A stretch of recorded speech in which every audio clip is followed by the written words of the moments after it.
What's up, everyone? So recently we went on our first bikepacking trip, and in this video we just want to go over some of the details of that trip and some of the things we wish we had known before and some of the things we had learned from the trip that we will use going forward.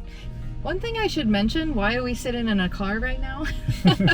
I'm a lot of times going back and forth between Oregon and Florida for work here, so we're gonna wrap up this video and I'm heading to the airport and I'm heading back to Oregon. The first thing we're going to talk about is why we wanted to go bikepacking in the first place. So why did we want to go bikepacking? For me, we've been riding bikes for a long time, and so you always want to have different experiences on the bike. What we wanted to do was kind of just like tip our toes into bikepacking a little bit. So instead of going like full hardcore with the camping and spending all that money to buy all the gear and everything, we wanted to see what it was like. So there's a language of bike touring versus bike packing, and a lot of times bike packing is associated with camping, but we didn't want to get all the camping gear, so we decided to do the luxury bike packing trip, which basically also reduced the amount of gear that we had to take. Yeah, so luxury would be like you take as little things as possible and you stay at either a hotel or an Airbnb. So with camping, you're gonna have to have your sleeping bag, your tent, a camping stove, more stuff food, to cook more with, water. more food, more water. Like those were all the things that we were like, all right, this is our first time. Let's just do like a luxury style. We'll see if we even like it. And I think it turned out well.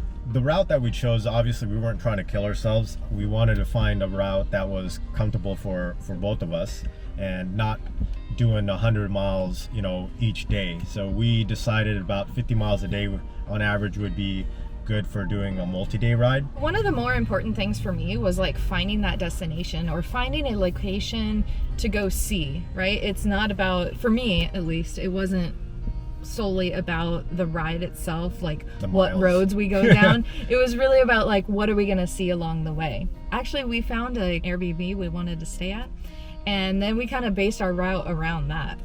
Yeah, and so the first day we put in the most miles, and what we did is we took more of the country roads, back roads, which nowadays Florida is being more of suburb roads. They weren't country roads at all. I'm sure they were country roads like 20 years ago. But, we did that on the first day, and then on the second day, we rode all along the coastline, the Keys. So we had ocean views, we had the ocean breeze the whole time. We got a tailwind going up, so with all of our bikes loaded down, we were doing about 22 miles an hour. That made a world of difference for this route. And then fortunately, again, on the way back down going south, we got another tailwind on there. So the wind shifted for us. And if you guys are interested in watching the actual ride, I will put a link to the video where we show all 4 days. Let's go ahead and talk about buying the bags. This was a challenge because there's so many different brands out there. But the way at least I chose it, I looked at sort of functionality, but I looked at the bags that would match the bike that I have right now.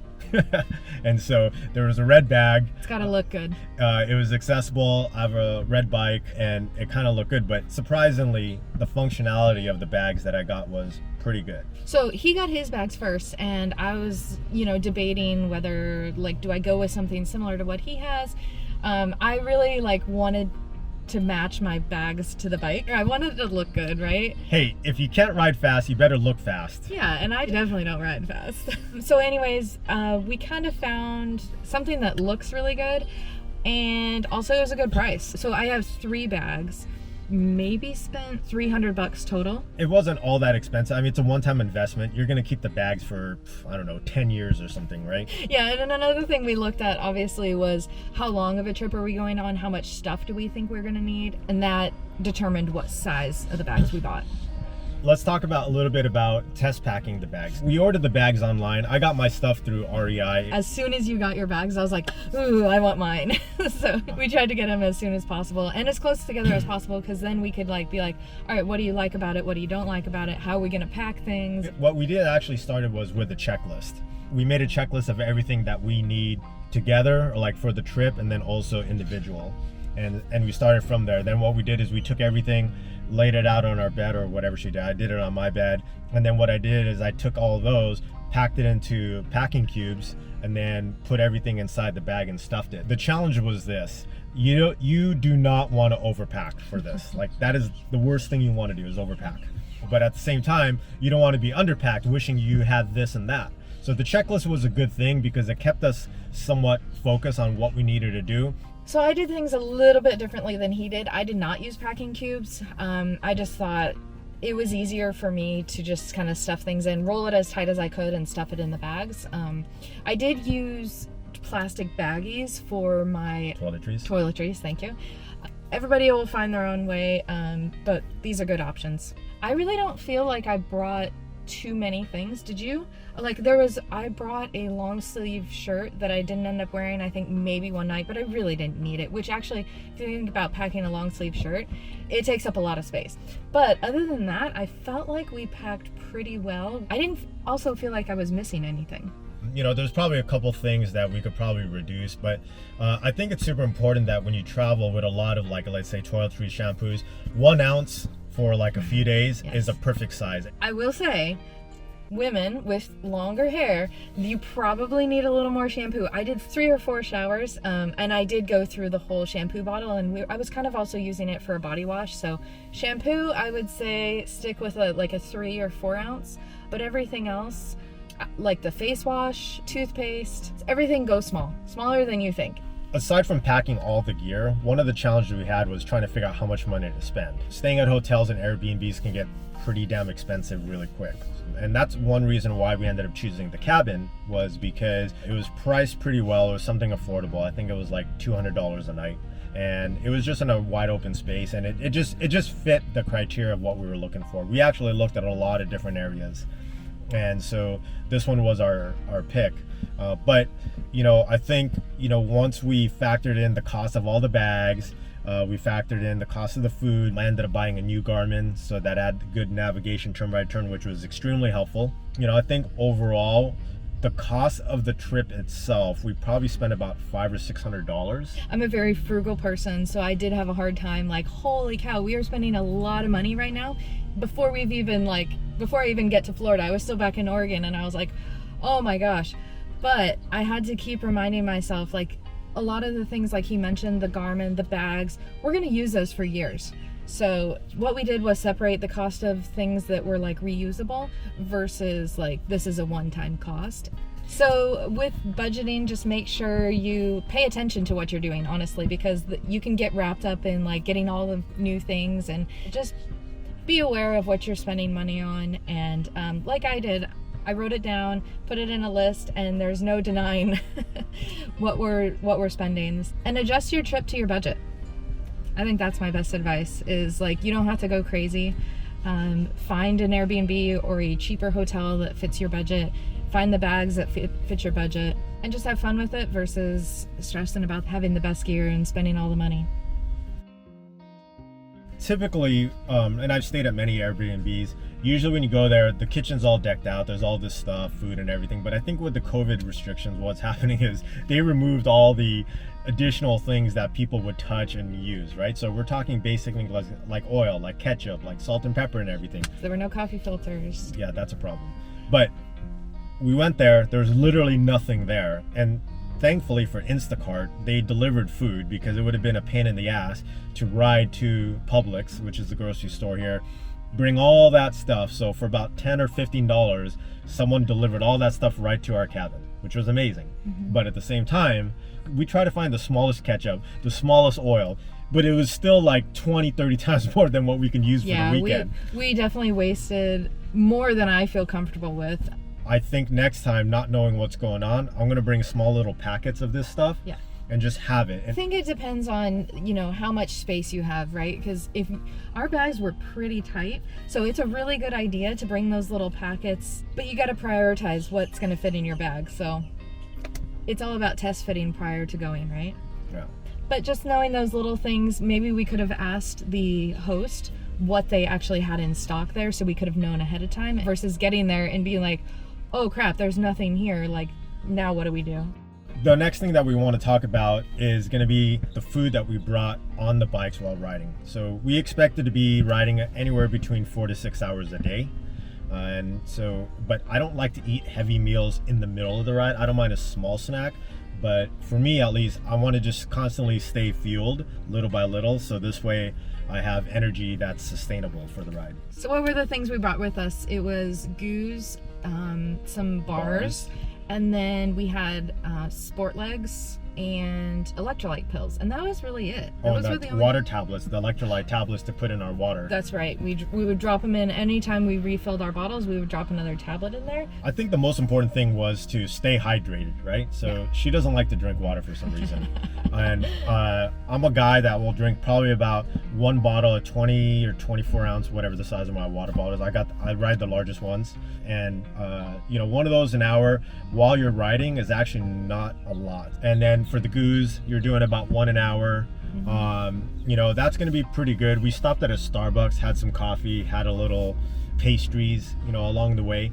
But otherwise, we're not doing an insane amount of elevation. The temperature was probably about 70 to 80 degrees the whole entire time.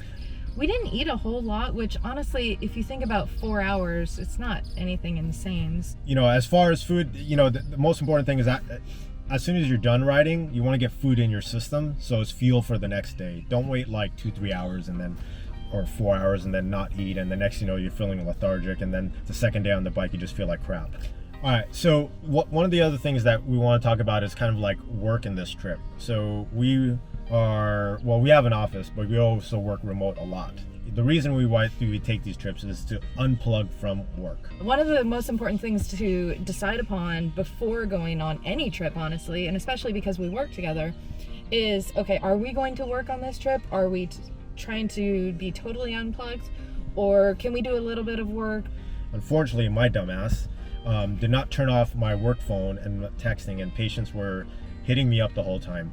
And I had to actually stop and turn off my phone, my email, everything. Like on my iPhone, I literally turned off all the notifications that had anything tied to work. If someone needed to get a hold of me from our office, they would have to text me or call me. But I think it's super important that when you take these trips and your goal is to unplug, you need to prepare to make sure that you disconnect all those apps from your phone. Be conscious about enjoying the time and designing the time to enjoy. Something that I found on the trip was, so I rode behind him. I don't know, 80% of the time, 90% of the time I was behind him, and he had the Garmin with the turn-by-turn navigation on his Garmin up front. And if you're ever riding in the back, it's actually easier for him to hear me than it is for me to hear him. So I couldn't hear his Garmin. I didn't know where we were going. I didn't know when we were turning. So that was just a little frustrating, something I definitely learned as we were going to just go with the flow. I felt like I didn't have any control in the ride. Yeah. Yes, but I guess I can be a control freak. Yeah. Well, what I did when I realized that, she didn't have an understanding of which turns, I would call out, because in the Garmin, I would say if I'm 5 miles, 8 miles, 10 miles out, half a mile from a turn, right turn, left turn, I can see all that happening. So I would just call out, because I was in front, I would basically shout to her saying 5 miles on this before the next turn. And then a mile before the turn, I would say, we're gonna turn right in 1 mile. And because she also had a Garmin too, she can see like point something. So I try to be as accurate as possible. I don't want to say 1 mile and it was 1.9. And so, at that specific time, it allowed her to mentally prepare how far we had to go, especially sometimes when we were riding a lot in the streets areas and there's cars in there, and I wanted her to have an understanding of how far she had to ride with the cars and a small shoulder. Right. So these were things where I was trying to be polite and respectful of the position she was in. Just find ways to communicate about this. I think it's important, especially if you're taking multiple people, is that the people know how far you're going to go, and especially on a route that you guys have never even gone on. Right. Communication is key. Make sure you guys communicate how you're feeling with each other, how the speed of the ride is going, like if you're feeling fatigued, you're hungry or thirsty, like whatever, communicate early. I think overall this trip was very awesome. We went through the whole process of what it's like to bike pack, but a little bit more because we're new to bike packing, so it's figuring out the bags and everything. But aside from purchasing the bags, and I think trying to fill the bag and how to do it is going to be something that we're going to be doing on every trip for a while, until we've done this maybe like 10 times. you know, we learned a lot. We got the experience on it. We know what it feels like to ride with our bike stuff. We know how much money we're going to spend. And we know how long it's going to, or how it's going to feel doing all these miles in a day with all that weight on us. But yeah, overall, it was a really great ride. I had a lot of fun. So I think that's it. Thank you guys for watching. If you have any questions, leave them in the comments below. We can get back to you. I'll leave some links to items that we took along with us on the trip that we packed on the bike. We'll put the route in there too. Yeah, we'll put the route down there. Do we want to put our budget in there too? Do you guys care about that? Are you interested in the budget? Let's put the budget in there. Yeah, we'll link to the budget. Thanks so much for watching. We'll see you guys on the next adventure. Oh, and don't forget to like and subscribe to support her channel. You heard it from him. Bye.